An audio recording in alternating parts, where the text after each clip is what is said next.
Are the Golden Knights lacking team speed? Our answer next, right here on this WTF edition of Locked On Golden Knights.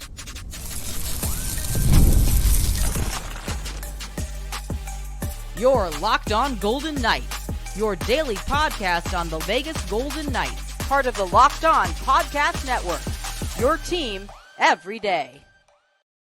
Hi again, everyone. Tony Cardasco, Chris Golick from Las Vegas. Thanks for making us your first listen each and every day. Almost said first purchase each and every day.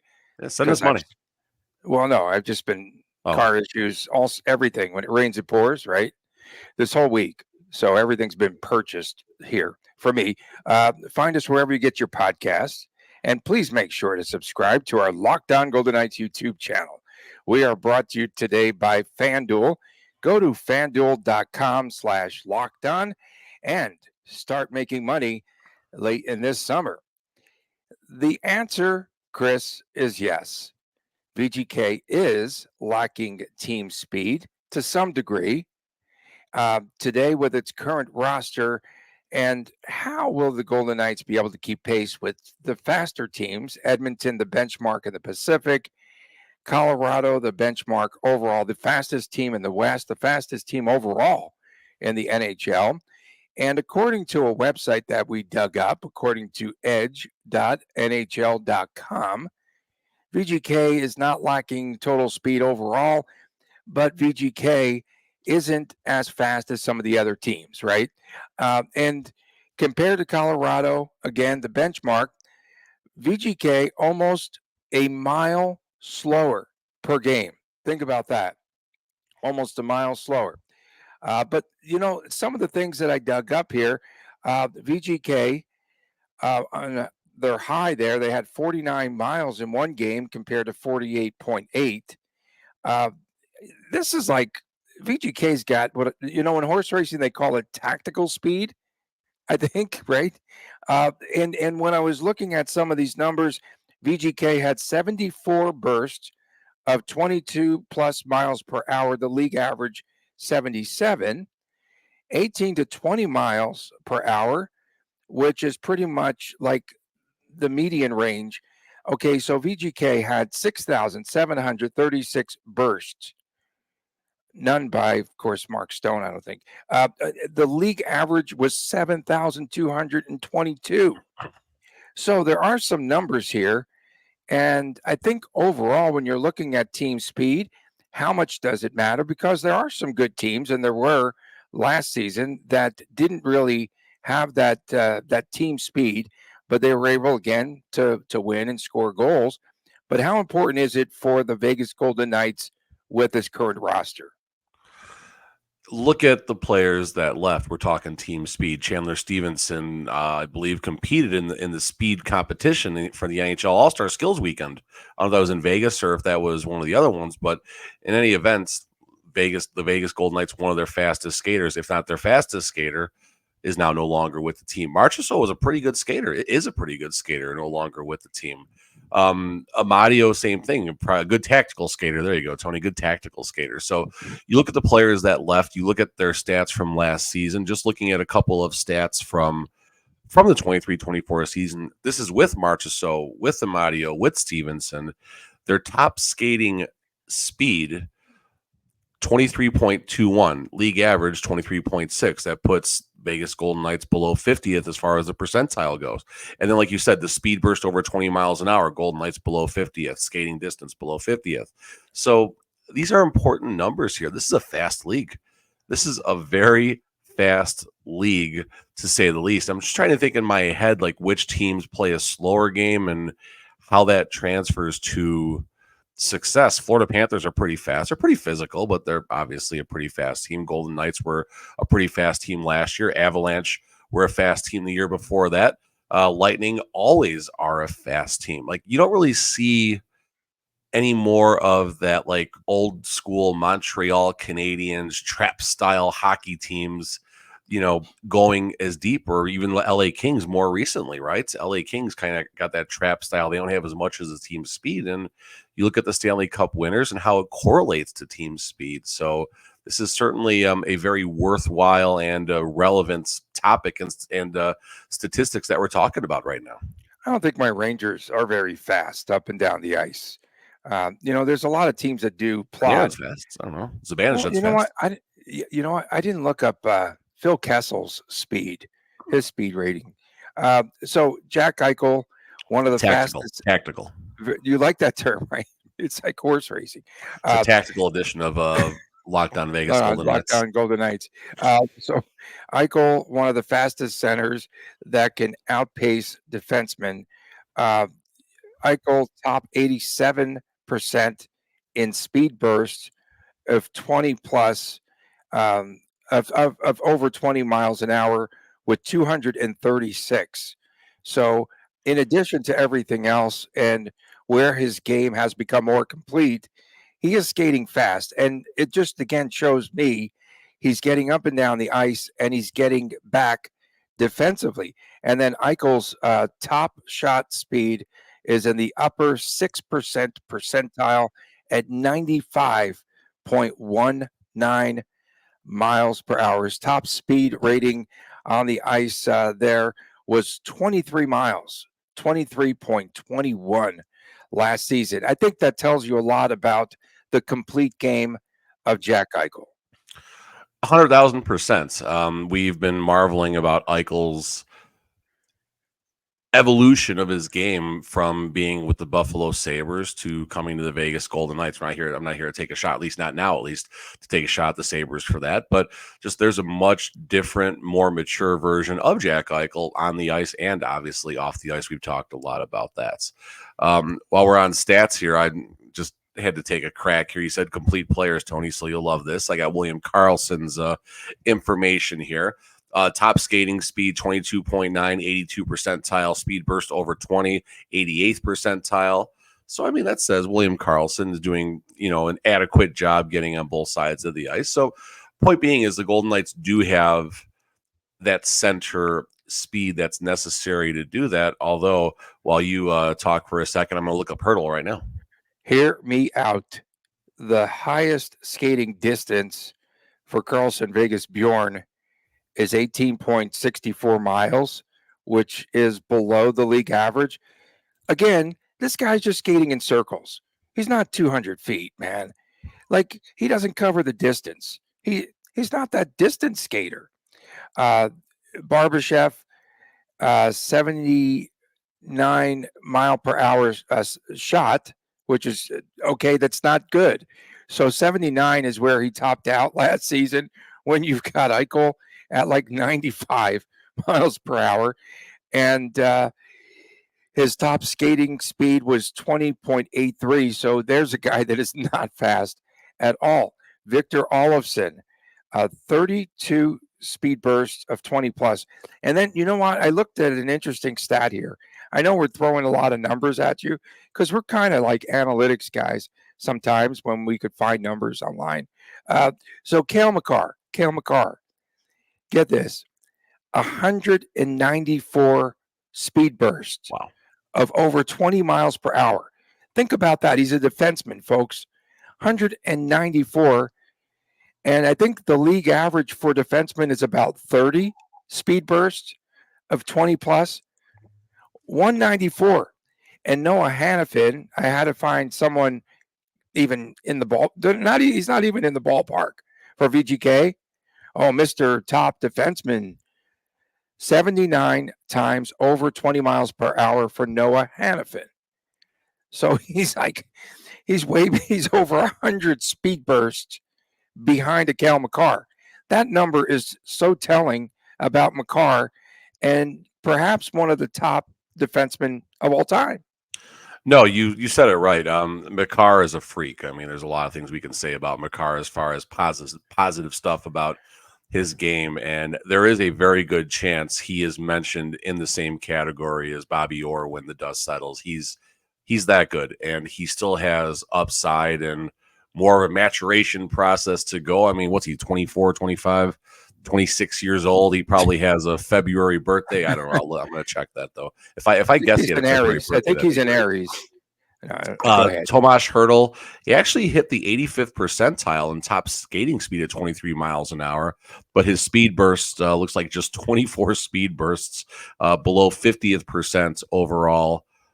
Skating distance below 50th percentile. So, there's obviously some concerns there, and we'll obviously talk about the projected lineup for the Vegas Golden Knights in the next segment, but Hurdle and Stone doesn't necessarily get me too excited from maybe a tactical speed. It's the tactical line, Tony. Line 2 is the tactical line. There it is. And we got the IKEA line. We're going. We're having a show today. Now, yeah, we are. We're off to a blazing start today, but I've got a great number for you here. Ooh, great number. So again, Cale Makar, 194 skates of a burst of over 20 miles an hour. It's ridiculous. Alex Pietrangelo, 13 bursts of over 20 miles, 13. But tactical, Tony. Tactical. It is tactical. His speed is. I told you he's getting beat, and these numbers bear it out. But Petro, his best shot this past season, reached 95.60 miles per hour. So he could. Does it have to hit the net to count as a shot? He could still shoot the puck, but he needs to catch up to the puck first. That's a bad line there. That was bad. 13 bursts, though, of 20 plus. He's not getting back defensively. That tells me everything I want to know about perhaps he's aging there, which is all good.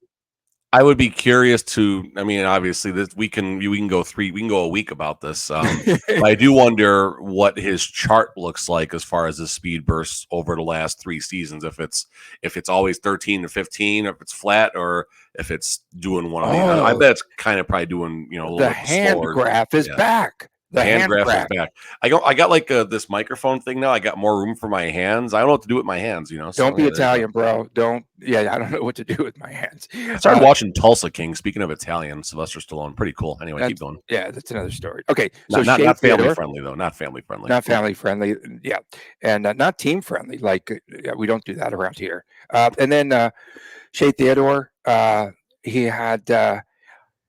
22.80 was his highest speed, but his shot again is still there at 94.45 miles per hour. Was his best shot last season. So he's still bringing it. He's still bringing it when he can shoot the puck. I know Brisson. We were talking off air about whether or not he has speed, tactical or otherwise, and his top speed was 21.48 miles per hour. That's Jack low. Eichel, it tells me that's so really much. low for compared to what you're talking about. Exactly. But Jack Eichel tells me more and more about what a complete player he really is when you really dig in and you do. We hate analytics for the most part. We're a couple of tactical guys, but it does tell you more. It tells you more about VGK. 128 times they skated 20 to 22 miles per hour on burst, and that's well below the league average too. Cale Makar is a Halloween baby, born in the great city of Gary, or the great Providence. No, city. Okay. I think we've got these are good numbers to see, but yeah, they're definitely lacking some overall team speed, and they don't have anyone. Oh, Olofsson, I looked up his numbers. Where is that at? 32 speed bursts of 20 plus. It's okay. It's okay this past season. It's not poor. It's not bad. Listen, we'll see. Right.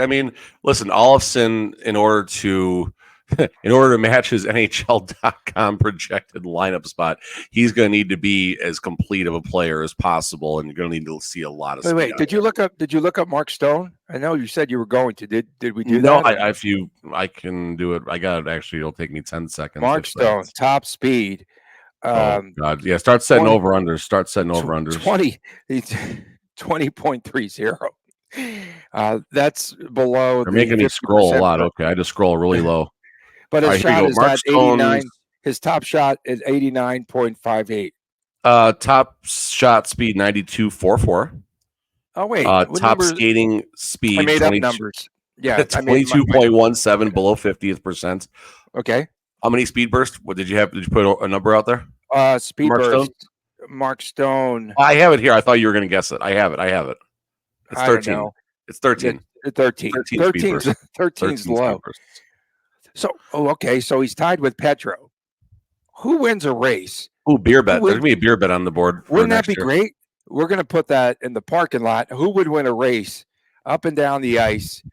200. Like it would be the equivalent of 400 meters, whatever. 200, back and forth.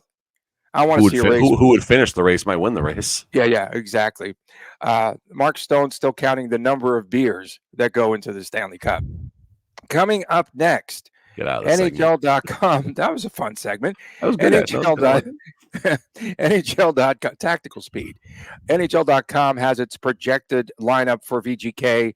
How much does it differ from what we've all been talking about here? Get to that when we return right here on this lengthy edition of Locked On Golden Knights. Passion, drive, and patience. What brings home the winning trophy is also what keeps your ride or die alive. eBay Motors has everything that you need to maintain your vehicle and to level it up to peak performance, from superchargers, roof racks, exhaust kits, LED headlights, and much, much more. Whether you are into speed, power, or style, eBay Motors has got you covered. With over 122 million parts for your number one ride or die, you will always find exactly what you are looking for. And with eBay Guaranteed Fit, your part is guaranteed to fit your ride or die each and every time, or you get your money back, because with eBay Motors, you are burning rubber and not cash. Yesterday, folks, was one of those days I just was burning a ton of cash. With all the parts you need, the prices you want, it's easy to turn your car into the MVP and to bring home that win. Keep your ride or die alive at ebaymotors.com. Eligible items only. Exclusions apply. eBay Guaranteed Fit only available to U.S. customers. Welcome back on this edition of Locked On Golden Knights. Tony Cardasco and Chris Golick reporting from Las Vegas. Thanks for making us your first listen each and every day. This today is WTF. Tomorrow sometimes you got the Chris and Chris Jr. show. And please make sure that you subscribe to our Locked On Golden Knights YouTube channel. Why all this talk about Victor Olofsson reuniting, and it feels so good with Jack Eichel on the top line for VGK? Is that the best fit? I don't know. I mean, again, we're talking a player with It's not an eBay Motors guaranteed fit, right? No, it's definitely not. There you go. It's hard to get those sponsors. A few extra. I get those there. Sponsor mentions in. Yeah. I mean, listen, it could be. It might be. I'm having a hard time swallowing this very jagged pill that Olofsson is going to just relight the candle. We're talking a player who was a healthy scratch in Buffalo. Again, I'm not knocking Buffalo, but I'm acknowledging the lack of talent in Buffalo. And if you're a healthy scratch in Buffalo, what makes you think you're a top line forward for the Vegas Golden Knights, a recent Stanley Cup champion who do have a very good group of forwards and centers and everything? So can Olofsson contribute? Can he maybe earn his way to that top line? Absolutely. But people crowning him, like NHL.com and a lot of people in Facebook groups and Twitter, just, looking at Olofsson as the next coming of Jonathan Marchessault. So I think we need to temper expectations a little bit here. That's all. Yeah. And then we were just looking at some of the lineups that they have. Will the third line be Carlson, Brisson, and Alexander Holtz? I'm not digging that line. I think I like the IKEA line. I do like Olofsson better on that third line with, I would have to say, with Briso. That's what I'm liking there. And maybe Holtz on the top line. Yeah, I mean, listen, going from the top down, Eichel and Barbashev, okay. Slowest skater. If you go Eichel and Barbashev, I think I would rather see Stone or Holtz up there, number one. The second line, then Hurdle obviously is going to be in the middle. If it's going to be Mark Stone, maybe the simple swap in the top two lines is Barbashev and Dorofeev. So that would give you a top line of Eichel, Dorofeev and like a Mark Stone. In the second line, you got Hurdle, Olofsson, and Barbashev, something like that. Or even knocking an Olofsson down to the third line with William Karlsson, elevating Alex Holtz or something like that. And then now we're still talking about Brisson on the third line. Again, the third line, got to stress the importance of the third line. Number one, I always talk about that many teams, many coaches, many GMs view the third line as the most difficult line to put together and have consistency out of. It's going to be tough having consistency of a line with William Karlsson, Alex Holtz, and Brennan Brisson. You're talking two players that barely combine over 100 NHL games played along William Karlsson. Will William Karlsson teach and help them? Sure. As good as William Karlsson is on both ends of the ice, Tony, that's going to be a tough line defensively that has to match up against other teams' really good lines. And then defensive pairings. I think that everyone, we looked at the NHL.com projected lines, That's and the I chalk. think That's everyone's the just chalk. they're going with the chalk. They are. We talked about this the other day. Hannafin Petro, McNabb, and Theo, and baby Theo coming to a theater near you in September, and Haig and White Cloud. So they do have those three pairings. Yeah, I mean, listen, the defense is what it is, and that's a good defensive core right there. We'll see if there's any changes between now and obviously early Tactical October. speed. Tactical speed. Apparently, there needs to be some with Pietrangelo. Just going back to He's forward, going to be 35. Is he going to be 35 years old I already? think somewhere throughout the season he will be. I don't know. I don't know Yeah. when Petrangelo's birthday. I need to get a birthday chart of the I Golden want to Knights here. say, he's a winter baby. Yeah. I don't know. McCarr's a Halloween baby. That's all we know there. So we know. Going back Scary. to the top lines here, I mean, there needs to be, I think, some balance here. And I think the Golden Knights are going to have to find a way to have either Dorofeev, Brisson, or Holtz on that top forward line. I don't think Olofsson is going to be the top forward line that breaks camp. Obviously, there's injuries, a lot of things that can happen. I just don't see this Olofsson. Can Dorofeev transfer from a left winger to a right winger? I don't know how hard that is. I mean, I know it sounds easy for an outfielder to play left field and right field, but it's not that easy. It's not as easy as you would think. Maybe it's a little easier in baseball to go from left field to right field versus hockey going from the left wing to right wing. I don't know the answer to that question. Tony's the baseball guy here, so he can answer that. Yeah. No. Well, hang on just 1 second, though. Chandler Stevenson, and this infatuation that Bruce Cassidy has with centers for some reason. Remember Stevenson on the wing? No, that didn't help. There was nowhere left for Stevenson to go when Hurdle arrived, though. He would have made about $8 million a year if he succeeded on the wing there. I wish Nicholas Waugh. I mean, of all players, I wish they could make a winger. I wish Nicholas Waugh would be able to find a way to do that. Why? Because I think a player like Nick Waugh on that top line, that right wing over Olofsson would be a lot better for the Vegas Golden Knights. I think dropping Brett Howden or moving Brett Howden then in the middle of that fourth line can obviously create a little bit better balance too. Nick Waugh, as far as all the new players in Dorofeev and Brisson, Holtz and Olofsson, Nick Waugh, I think, has the highest upside of all of those players, at least immediately. Brennan Brisson might have the highest overall upside in Dorofeev, but coming into this season, I think Nicholas Waugh, if he is in a top six role, would have a much higher ceiling than Brisson, Dorofeev, Holtz, and Olofsson. I was going to say, I'm thinking that Jack Eichel, right, if he just could get things figured out in the face-off circle and not lose his skating blade, he'd be the most complete player in the NHL. He'd be up there. Up there is definitely a good way to put it. Absolutely, 100%. Top 10. I mean, right now, Mark Stone still trips Eichel as far as being a better complete player, though. Coming up next, WTF, much anticipated. Don't go away. Back with WTF. What the stinking Friday? Right after this on Locked On Golden Knights. We are brought to you today by FanDuel, and of course, this summer, FanDuel is hooking up all customers with a boost or bonus daily. It is still summer, dog days.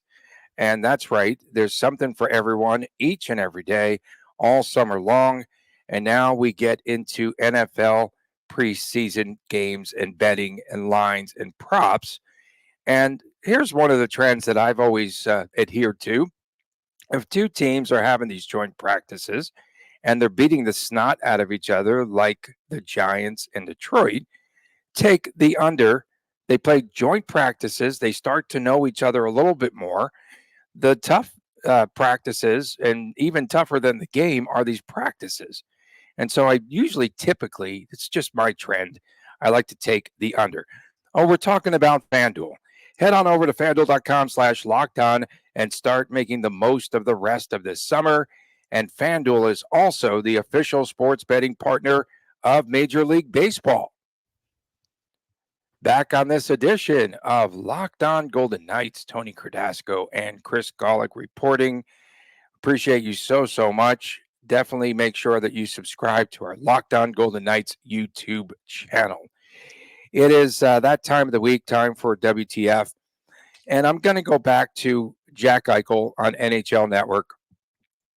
We need the violins in the background or something. I feel so fortunate to be a part of the Golden Knights organization, and everyone from Bill Foley to the equipment manager to the trainers made me feel very welcome since day one. Yeah, that equipment manager. Let's talk about him for a moment here, who almost ended Jack Eichel's career. Okay, enough of this. WTF. Bingo. I like it. Good start. All right, so we're going back to our show when we talked about the defensive pairings. I think that was Monday's show, maybe.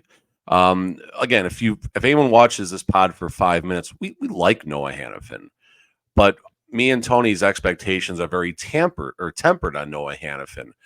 I don't think he's going to be an outside Norris candidate like many local people are touting him to be. Is he going to be a good player? Yeah. Is he going to be an anchor of the Golden Knights? Hopefully not an anchor slowing him down, Tony, but he'll be one of the anchors of the Golden Knights defensive core for a long time to come. So user DS-HS3QP. Next time, pick your own username. It's a lot more fun, by the way. You'll be surprised that Hannafin is overrated and not really that great.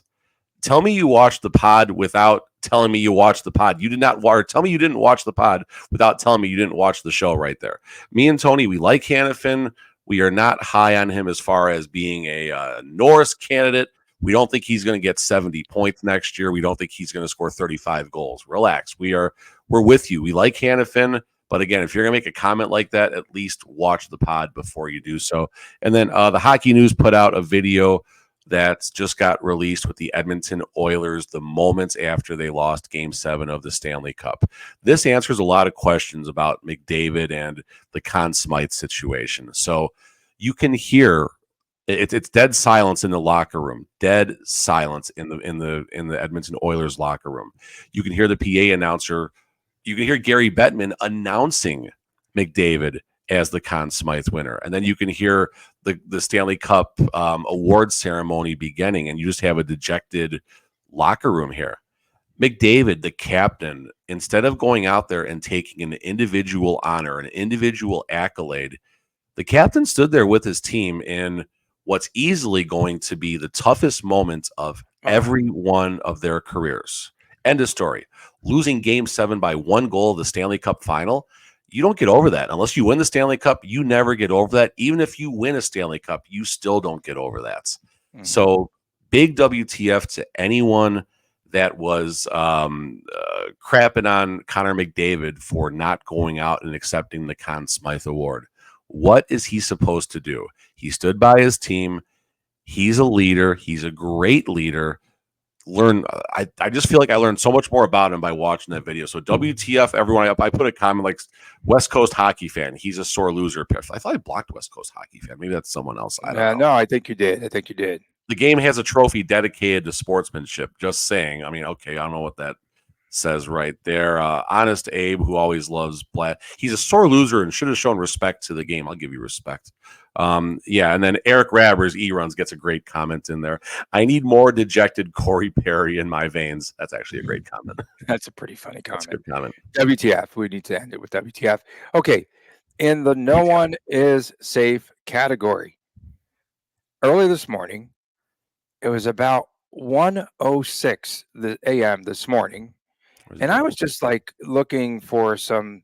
I checked like some Bournemouth for some reason content out there, And the Cherries, as we know them as, Bill Foley's team, no more BLTs with Dominic Solanke. Okay, they're trading him or sending him to Tottenham, not Heim. What am I talking about? They're sending him to, yeah, I'm faking the soccer stuff here, folks. They're sending him to the Tottenham. I can't Earlier believe it. today, that came out. So the contract for the striker contains an $83 million U.S. release clause. $83 million. And I'll tell you why no one's safe, because Solanke was indeed fourth in scoring in the Premier League last season, and his contract expires in June of 2027. WTF. No one is. Is Kelly McCrimmon also overseeing the Cherries there? Did he find out on Twitter that he got it released? Is that the way that we call it? He found out. I think, yeah, they still have Twitter there. Yeah, that's how he found out today. That was like at 1:06 a.m. WTF, get some sleep, Dasco. That's pretty dynamite, actually. It's pretty good. You like that one? Well, it's Tottenham. It's WTTF, by the way. What the Tactical Friday, just so you know. It is What the Tactical Friday. We've got some tactical posts here for WTF. Vegas Gildan night. Mark Stone will start the season healthy. Over under on how long? WTF. 75 games for Mark Stone. 75 games this year. So that means he'll miss 75. So in game 7, you're saying he'll go down? No. Oh, no, they have 75 games this year. They solved everything with the new equipment manager. Resurgence of Mark Stone. You watch. Point per game player. I don't know if he would be like comeback player eligible, because that would be a weird category to acknowledge him in. But Mark Stone's going to have an outstanding season. Not to be confused with Keyshan 8675309, Jenny. We've got at VGK Keyshan 26284. WTF, where's Mitch Marner? WTF. That was going to be tough to pull that one off. Still watching Zegras. I'm curious there. Yeah, we need one of those lacrosse goals in our veins. WTF, Tommy Vegas, Darth Tommy 774. WTF, are we not due for a season with a reasonable amount of injuries? Why have we been at the top of this category since day effing one? Love it. Day Friday 1. Day Tactical Friday 1. I mean, the Golden Knights roster isn't young. Even in the expansion season, they weren't as young of a roster as you would have expected for an expansion team. James Neal, Marc-Andre Fleury, Derek Englund, just to name a few of the old guys, for lack of a better term, that started that first season. Dave Perron wasn't a young guy at that time. Holla might have been even a tiny bit. I don't know how old Holla is. I'm making that up. Lucas Spiza, there's another one for you. So the comment was, why are about the Golden Knights always being at top? It's the age of this roster. It is a risky roster. It takes a lot of, and this is not just a Golden Knights thing. It takes a ton of luck for anyone to win a Stanley Cup. And the Golden Knights, outside of all their talent and skill and that amazing run that they had to the Cup in 22-23, they got lucky in the playoffs. Everything came together for the most part as far as health went. And again, I'm not saying the Golden Knights were lucky to win the Stanley Cup. There's a big difference here. It was rigged. They weren't lucky. They earned every bit of it. Season. They earned every bit of it, Tony. Knock it off. Okay. But so much has to align to win a Stanley Cup, starting with health. Go ahead. Yeah, for sure. WTF. Well, this guy's got tactical speed. The guy that Sisyphus talking about, of about 0.1 miles per hour. Does anyone like the HSK Town Crier? WTF. Great question. I'm thinking it's a contract year for him. Town Crier has a role with the team. Does he have a release clause? I wish they would release him from the pregame show. Like, there's so much opportunity. We need to change this. We need to change the show. You don't like the show.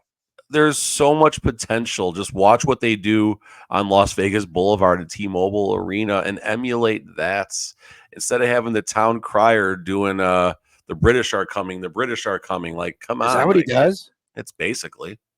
Oh, Listen, he's a good dude. He's fun to talk to. He's a hockey you guy. He tried to plays introduce him hockey. to me. Remember that time you tried to introduce him to me, and I And he just threw water in your face and told you to. Never mind.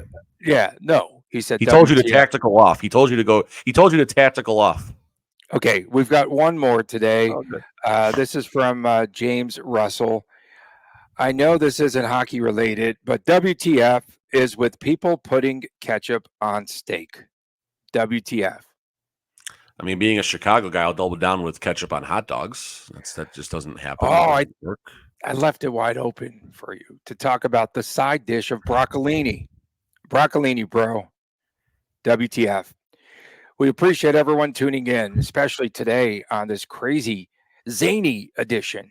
I like when people hype things up there and they go, "This is so crazy. This was nuts today." We appreciate you tuning in, especially our everydayers. It was fun. It was a fun show.